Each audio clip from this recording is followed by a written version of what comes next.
लफ्ज़ के ठहरते नहीं और कलम है कि चलने से रुकता नहीं। मौला अली की शान कैसे बयान करूं। नमाजियों में हजूर करीम सल्लल्लाहु अलैहि वसल्लम के साथ दूसरे मर्द साथी नमाजी। बहादुरी में शान जुल्फ़कारी, जहाँ होती तो कमाल होता। जंग में वो जंग ही क्या जिसमें मौला अली शेर खुदा फतह ना कर पाते। सिफ्तों में सिफ्त, रब ने उनको शेर खुदा का खिताब दिया। मोहम्मद मुस्तफ़ा के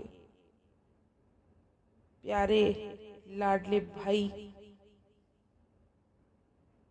फिर सरकार दो आलम सल्लल्लाहु अलैहि वसल्लम ने बोला, जिसका मैं मौला उसका अली मौला।